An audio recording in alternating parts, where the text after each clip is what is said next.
అమరావతి రాజధానిలోని అన్ని గ్రామాలు ప్రభుత్వం దృష్టిలో సమానమేనన్నారు ఏపీ మంత్రి నారాయణ. రాజధాని కోసం ల్యాండ్ పూలింగ్ ద్వారా భూములు ఇచ్చిన రైతుల అంగీకార పత్రాలను మంత్రి వారి నుంచి స్వీకరించారు. మంత్రి నిడమర్రు, కొరగల్లు గ్రామాలకు వెళ్లి స్వయంగా రైతుల నుంచి అంగీకార పత్రాలను తీసుకున్నారు. రాబోయే 6 నెలల్లో ప్రతి గ్రామంలో ఏదో ఒక సంస్థ ఏర్పాటుకు అనుమతిస్తామని హామీ ఇచ్చారు. భవనాల సామర్థ్యంపై ఐఐటీ సంస్థలు సానుకూలంగా నివేదికలిచ్చాయన్నారు. డిసెంబర్ 15 నుంచి అన్ని పనులకు దశల వారీగా టెండర్లు పిలుస్తామన్నారు మంత్రి. గతంలో ఇచ్చిన టెండర్లు రద్దు చేసి మళ్లీ కొత్తగా పిలుస్తామని కూడా తెలిపారు.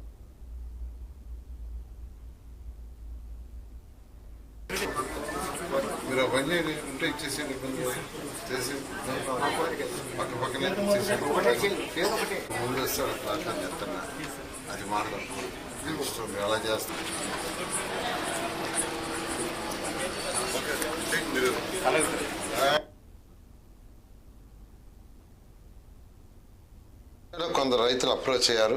సార్ మాకు కొన్ని డౌట్లు ఉన్నాయి, ఆ డౌట్లు తీరిస్తే మేము వస్తామని. అందులో ముఖ్యంగా ఏంటంటే ఎక్కువ ల్యాండ్ మీరు లేఅవుట్ వేసి ఇచ్చేశారు కదా, ఇంకుండేది అక్కడక్కడ కొద్ది ప్లాట్లే కదా, మాకు ఎక్కడ ఇస్తారని అన్నారు.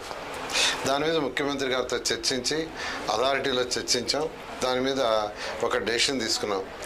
ఈ మిగిలిన రైతులు ఎవరైతే ముందుకు వస్తారో, ఎవరు ముందుకు వస్తే వాళ్ళకి ఉన్న ప్లాట్లలో మిగిలిన ప్లాట్లు ఫస్ట్ చేరుకోమన్నా, ఫస్ట్ కమ్స్ ఫస్ట్.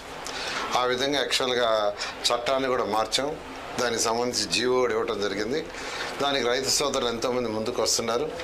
అందుకని నేను ఒకటే చెప్పాను, ఈరోజు యాక్చువల్గా కొరగల్లు, నిడమర్రు, రాయపూడి ఈ 3 విలేజ్ల్లో కలిసి 19 ఎకరాలు యాక్చువల్గా వాళ్ళకి ఇవ్వటం జరిగింది. ఈరోజు నా చేతుల మీద యాక్చువల్గా తీసుకొని సిఆర్డీ వాళ్ళకి ఇచ్చాను.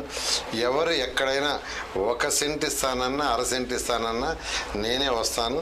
మీకు డౌట్ ఏదైనా ఉంటే నేనే క్లారిఫై చేస్తానని రైతు సోదరులందరికీ తెలియజేస్తాను. 29 గ్రామాలని సమంగా డెవలప్ చేస్తాం. ఇప్పుడు ఇక్కడ రైతులు అడిగారు, సార్ మా గ్రామానికి ఏమీ రాలేదు, మా యొక్క భూమిలో పెరగలేదు సార్ అని.